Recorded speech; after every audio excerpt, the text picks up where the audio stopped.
Este verano tuvimos un regalo excepcional de nuestro amadísimo presidente del gobierno, Pedro Sánchez.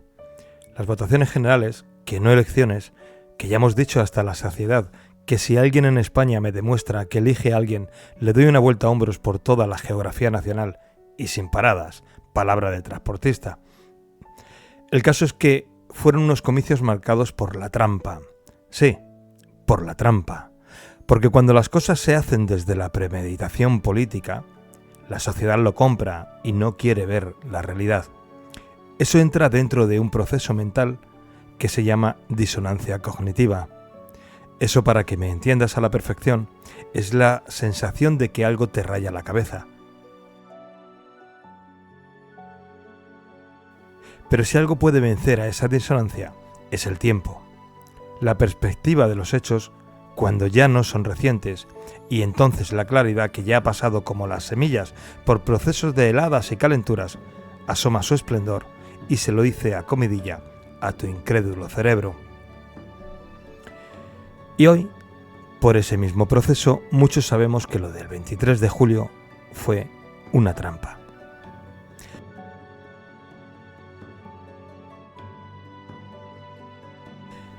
¿Por qué he llegado a la conclusión de la mentira electoral? Aparte de que personas como Gabriel Araujo se han dejado la piel en acoplar pruebas que son irrefutables y que evidencian la ilegalidad no denunciada de este gobierno, pues porque hay suficientes pruebas para que los partidos, sobre todo el partido principal de la oposición, es decir, el Partido Popular, hubiera impugnado el proceso y denunciado el delito y haber repetido las votaciones. En su lugar, hemos oído a políticos llorones quejándose de la situación, actuando como si no fuera su responsabilidad, pero sin levantar una mano contra el presidente, contra Indra, contra el PSOE, ni contra la Junta Electoral Central. Nada.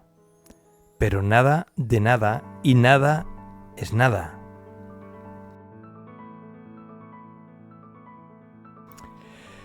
Así que, habiendo nacido en un pueblo y, por tanto, acreedor de la desconfianza por naturaleza del señorito político, me pregunto por qué una vez más el político de la oposición, que en primera instancia es el principal damnificado, se queda estático y no se vuelca con todo su peso corporal a defender mis derechos civiles.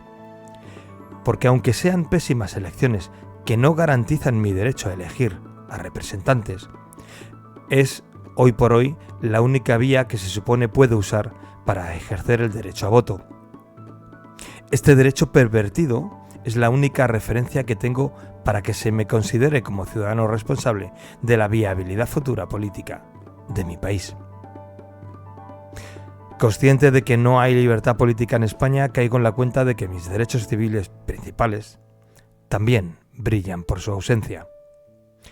Y pregunto de nuevo por qué Vox y Partido Popular no se han hecho esta reflexión.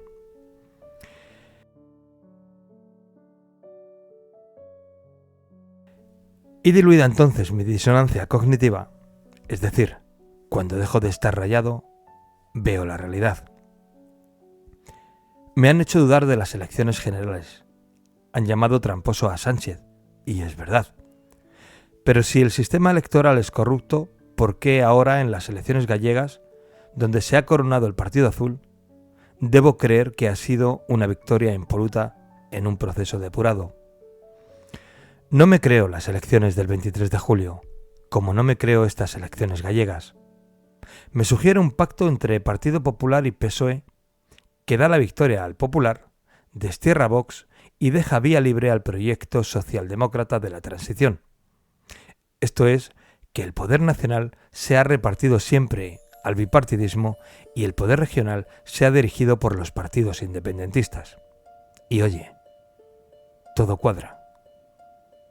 Al BNG se lo han dejado envuelto y con perfume. Ya es la segunda fuerza en Galicia, algo impensable hace unos años. En Cataluña ya está hecho el trabajo. En el País Vasco siempre fue así. Y ahora en Galicia comienza el final de este proceso.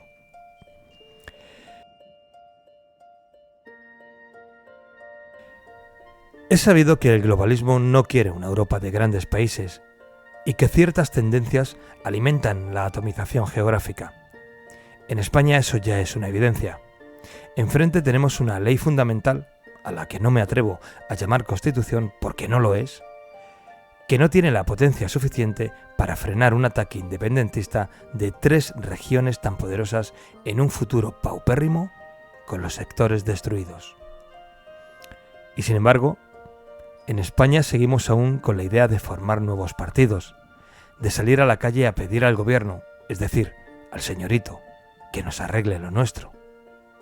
Y no aprendemos. El régimen del 78 tiene la culpa. El régimen del 78 es el origen del problema. La Constitución española es el origen de la ruina de los sectores.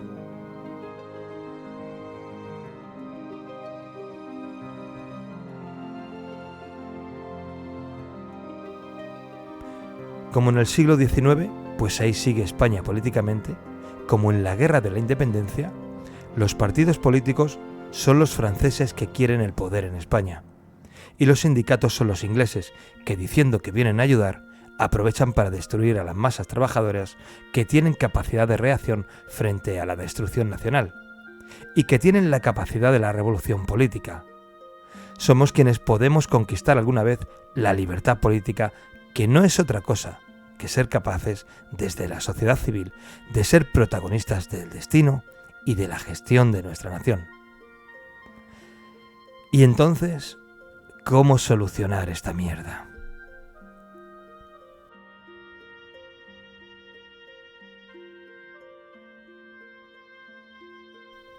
El régimen del 78 tiene 2 puntos flacos, 2 pilares imprescindibles y necesarios para someter a la población, 2 herramientas que hacen inservibles cualquier reivindicación civil o cualquier iniciativa popular.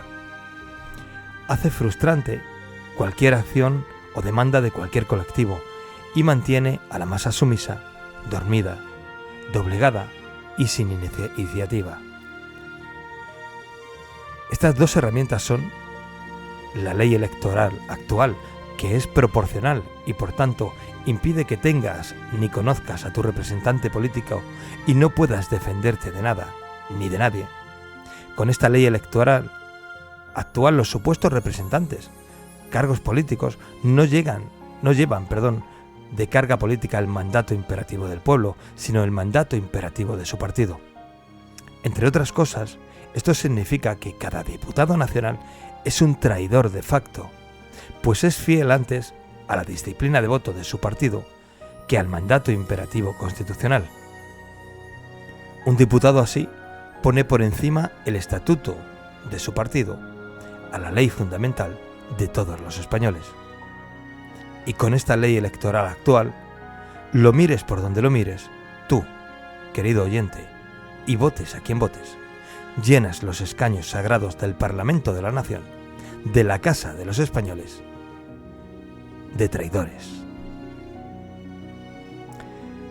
Y la anulación de los trabajadores de la nación viene de los vendeobreros, asociaciones políticas en forma de sindicatos que, vendidos al poder, usan de moneda de cambio los derechos de los trabajadores, y de los partidos políticos que hacen lo propio deslocalizándose, es decir, abandonando a la sociedad civil para posicionarse en el poder político con sus mamporreros necesarios, los sindicatos.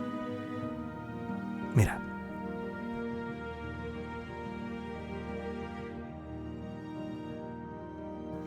El artículo 2 de los derechos del hombre y del ciudadano dice algo así.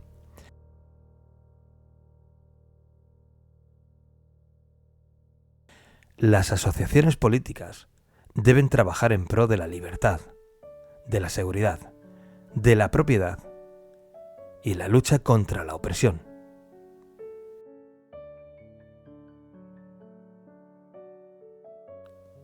Poca lucha puedes ofrecer cuando el poder opresor es quien te paga. En España, los partidos políticos y los sindicatos se pasan por el forro de los cojones el artículo 2 de los derechos del hombre y del ciudadano. Y el hombre y el ciudadano eres tú. Si esto, amigo, no te afecta es que ya has muerto políticamente y eres un zombi civil. Por esta razón, y por estas dos piedras angulares del régimen del 78, cualquier razón reivindicativa a los gobiernos de turno son vanas, romas, inservibles e inútiles.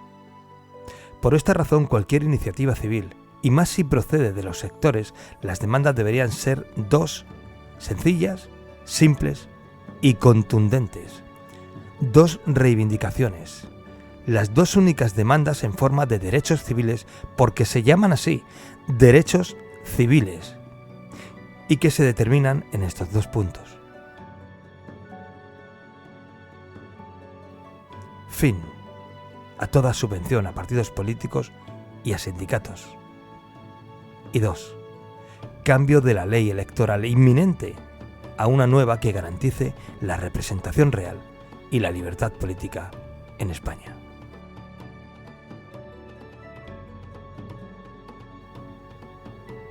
Solo con estas dos demandas, España volvería a ser tuya.